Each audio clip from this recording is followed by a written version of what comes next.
दोस्तों, नव वर्ष शुरू होने में बस कुछ ही दिन शेष रह गए हैं। ऐसे में 1 जनवरी को अगर आप ये उपाय करते हैं तो यकीनन आप पर माँ लक्ष्मी की कृपा हमेशा बरसती रहेगी और आपको धनवान बनने से कोई नहीं रोक सकता। बस आपको जो भी उपाय बताए जाएं उन्हें आप अवश्य ही करें। नए साल में अर्थात 1 जनवरी 2024 को ये एक चीज़ गाय को चुपचाप खिला दें तो आप रोडपति से करोड़पति हो जाएंगे। सभी संकट कष्टों से मुक्ति मिलेगी। मृत्यु दंड पितृदोष तुरंत ही दूर होगा।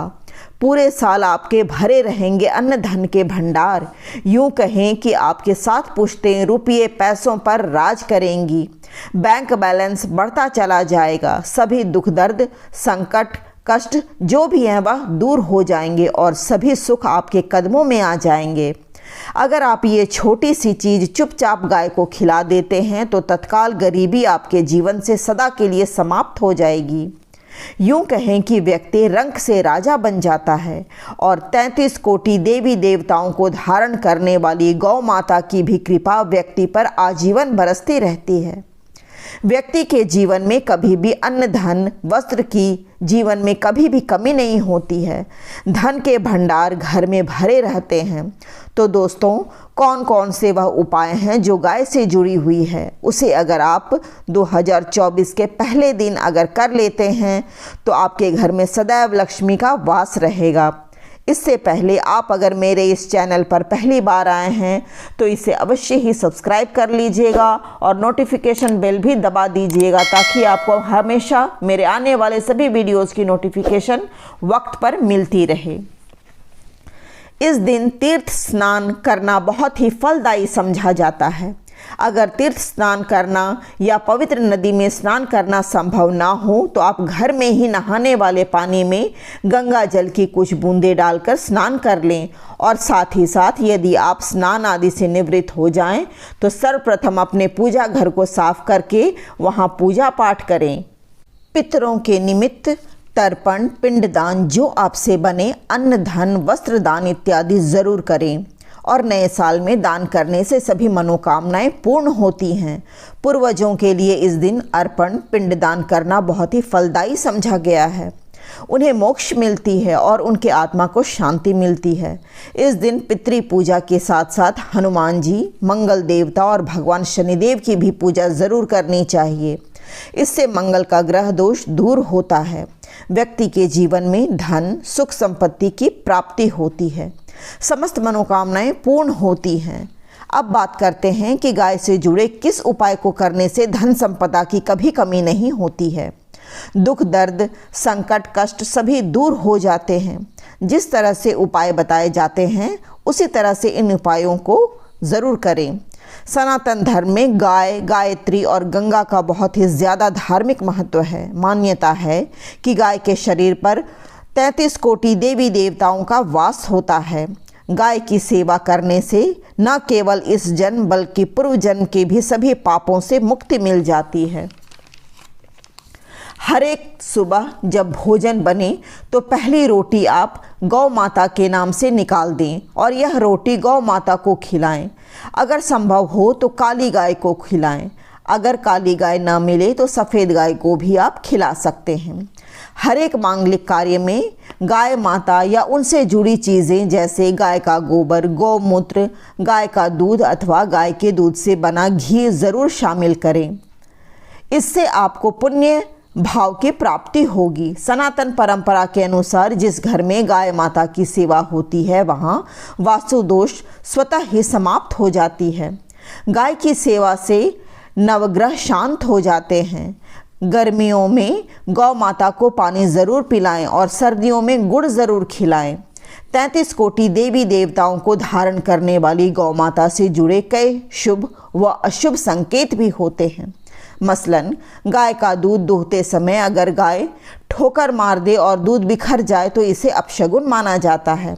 अगर आप यात्रा के लिए निकल रहे हैं और गाय अपने बछड़े को दूध पिलाती हुई सामने आ जाए तो निश्चित रूप से आप जिस काम से यात्रा के लिए निकले हैं वह सफल होगी और आपकी मनोकामना पूर्ण होगी। यात्रा पर जाते समय गाय के बाईं ओर से आवाज़ आना और रात को हुंकारा भरना भी शुभ माना जाता है। गाय के प्रति हमारा व्यवहार कैसा होना चाहिए? गाय को कभी भी मारना पीटना नहीं चाहिए। शास्त्रों में गाय को माता का दर्जा दिया गया है। गाय को मारने वाला माता को मारने पीटने के समान पाप का भागी समझा जाता है। नरकलोक में वर्षों तक कष्ट भोगना पड़ता है। अगला जन्म पशु योनि में मिलता है। कथा है कि एक बार गौतम मुनि ने गलती से गाय को डंडा मार दिया था, जिससे गाय की मृत्यु हो गई थी और इस पाप से मुक्ति के लिए उन्हें वर्षों तक तपस्या करनी पड़ी। भगवान श्री कृष्ण ने भी बैल रूप में आए वृद्धाश्रम का वध कर दिया था, जिससे मुक्ति के लिए भगवान श्री कृष्ण को संपूर्ण तीर्थों को एक कुंड में बुलाना पड़ा और इस कुंड में स्नान से वह फिर पाप मुक्त हो गए थे। पानी पी रहे गाय को जो भगाते हैं वे नरक भोगते हैं, ऐसा पुराणों में बताया गया है। जबकि जो लोग गाय के लिए प्याऊ और चारा बनवाते हैं वह महाभाग्यवान होते हैं। ऐसे लोग घोर पाप से मुक्त होकर स्वर्ग प्राप्त करते हैं और बड़ी ही धनवान कुल में जन्म लेकर सुख भोगते हैं। और साथ ही आराम कर रही गाय को कष्ट देकर कभी भी उठाना नहीं चाहिए। कहते हैं जहाँ गाय बैठी हो वहाँ से नकारात्मक ऊर्जा खत्म हो जाती है। गाय के बैठने की जगह को जो लोग नियमित साफ रखते हैं उनकी जाने अनजाने पापों से मुक्ति हो जाती है। गाय को डंडे मारकर उठाना या पानी डालकर उठाने से मनुष्य पाप का भागी बन जाता है और अगले जन्म में उसे दर दर भटकना पड़ता है। गाय का दूध उसके बछड़े के लिए होता है, इसलिए बछड़े से बचे हुए दूध को ही मनुष्य को लेना चाहिए। परंतु कुछ लोग बछड़े के पीने से पहले और उसके बाद भी पूरा दूध दूह लेते हैं।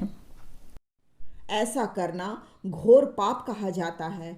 ऐसे दूहने वाला और इस दूध को ग्रहण करने वाला दोनों ही पाप के भागी बन जाते हैं।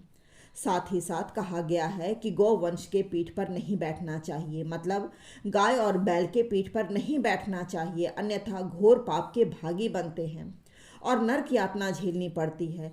एकमात्र देव के अंश उत्पन्न नंदी ही गौवंशी हैं, जिस पर स्वयं महादेव और महादेवी सवारी करते हैं, क्योंकि नंदी ने स्वयं अपनी इच्छा से महादेव की सवारी बनना स्वीकार किया था। और साथ ही शास्त्रों में गाय के दान को बहुत ही महत्व दिया गया है, परंतु ऐसी गाय का दान कभी नहीं करना चाहिए जो बूढ़ी और बीमार हो। कठोपनिषद में नचिकेता की कथा भी इसी संदर्भ में है कि जिस नचिकेता ने पिता द्वारा बूढ़ी गाय को दान करने पर आपत्ति जताई थी। दूध देने वाली और बछड़े सहित जो लोग गाय का दान करते हैं वह महान पुण्य को हासिल करके स्वर्ग में स्थान पाते हैं।